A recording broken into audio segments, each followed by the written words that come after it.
নমস্কার। একাদশ শ্রেণীর প্রথম সেমিস্টারের সকল ছাত্রছাত্রীদের আমার ইচ্ছে পূরণ চ্যানেলে স্বাগত জানাই।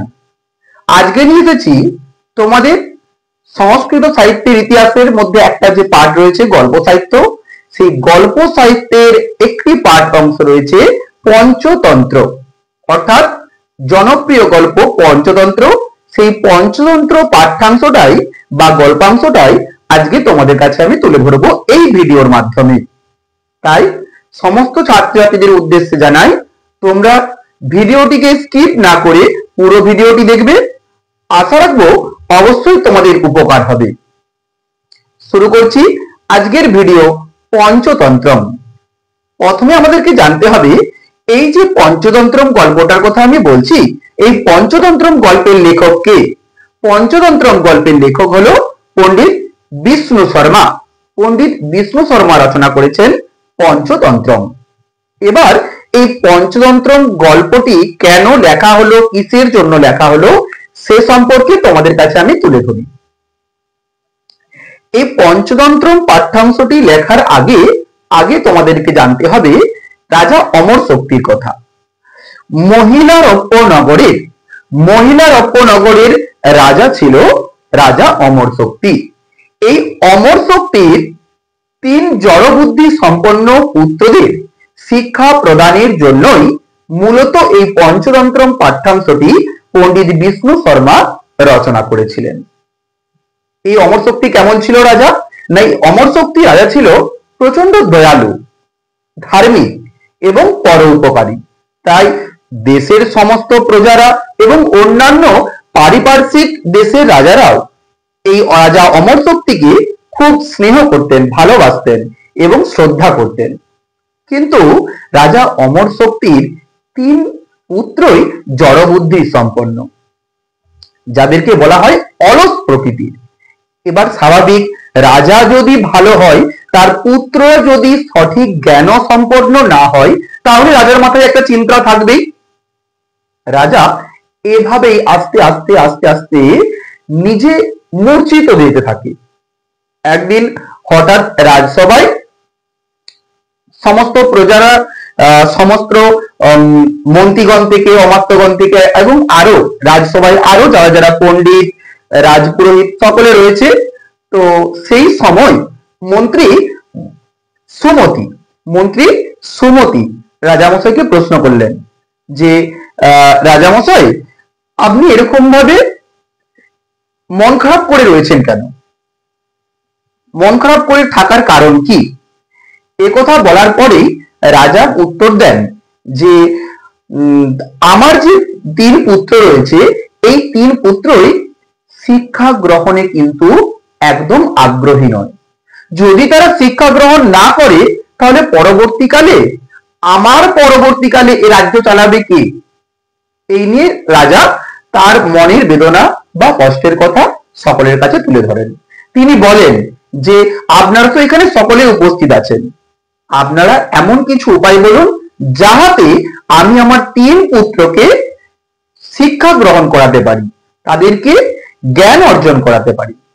তখন মন্ত্রী সুমতি রাজাকে বলেন যে হে রাজা মশাই, আমাদের এই মহিলারপ্য নগরে একজন পণ্ডিত মহাশয় রয়েছেন। সেই পণ্ডিত মহাশয়ের নাম কি? না, এই পণ্ডিত মহাশয়ের নাম হলো বিষ্ণু শর্মা। বিষ্ণু শর্মা, এনার কাছে যদি যাওয়া হয়, ইনি যদি মনে করেন, তাহলে কিন্তু আপনার পুত্রদেরকে জ্ঞান অর্জন করাতে পারেন। বলা মাত্রই রাজা আশ্বস্ত হন। রাজা মন্ত্রী সুমতির কথা মতো পণ্ডিত বিষ্ণু শর্মাকে আহ্বান জানান রাজসভায়। তিনি রাজসভায় পণ্ডিত বিষ্ণু শর্মাকে নিয়ে আসার পরেই তিনি সমস্ত কথা খুলে বলেন এবং তিনি বলেন যে এর দক্ষিণা স্বরূপ আপনাকে আমি 100 গ্রাম উপহার দেব বা দক্ষিণা হিসেবে প্রদান করব, কিন্তু দয়া করে আপনি হে বিপ্রগণ বা হে আচার্যগণ, আচার্য মশাই, আপনি আমার পুত্রদেরকে শিক্ষা প্রদান করুন, জ্ঞান অর্জন করান। পণ্ডিত বিষ্ণু শর্মা বুঝতে পারলেন যে সহজে এদেরকে শিক্ষা গ্রহণ করানো সহজ ব্যাপার হবে না। তাই তিনি রাজার উদ্দেশ্যে বললেন যে আমি শিক্ষা দিতে পারি, কিন্তু তার বিনিময়ে কোনো উপহার স্বরূপ কিছু গ্রহণ করতে পারবো না, এবং আপনাকে আমি আশ্বস্ত করছি 6 মাসের মধ্যে, বিগত 6 মাসের মধ্যে আপনার পুত্রদেরকে আমি নীতি শিক্ষায় পারদর্শী করে তুলব। একথা শোনা মাত্রই রাজা অত্যন্ত আনন্দিত হন এবং নিজের মনকে তিনি সান্ত্বনা দেন। মূলত এই কারণেই পণ্ডিত বিষ্ণু শর্মা পঞ্চতন্ত্র রচনা করেন। এবার তোমাদেরকে বলবো পঞ্চতন্ত্র গল্পের মধ্যে কি রয়েছে। পঞ্চতন্ত্র, পঞ্চতন্ত্র দুটো পাঠ, পঞ্চ একটি, তন্ত্র একটি। পঞ্চ কথার অর্থ হলো কি না, পঞ্চ কথার অর্থ হলো 5, পঞ্চ কথার হলো 5, তন্ত্র কথার অর্থ হলো ভাগ বা অধ্যায়। তন্ত্র কথার অর্থ হলো ভাগ বা অধ্যায়, অর্থাৎ 5টি ভাগে বা 5টি অধ্যায়ে রচনা এই পঞ্চতন্ত্র। 5টি তন্ত্রের নাম কি কি? 5টি তন্ত্রের নাম বা 5টি ভাগের নাম হলো মিত্রভেদ, মিত্র প্রাপ্তি, কাকলুকীয়, লব্ধপনাস ও অপরীক্ষিত কারক ও অপরীক্ষিত কারক। এই হলো 5টি ভাগ।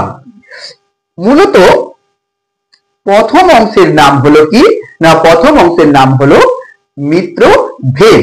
এই মিত্রভেদ কথার অর্থ কি না, মিত্রভেদ কথার অর্থ হলো মিত্র বিচ্ছেদ, অর্থাৎ বন্ধুত্ব বিচ্ছেদ।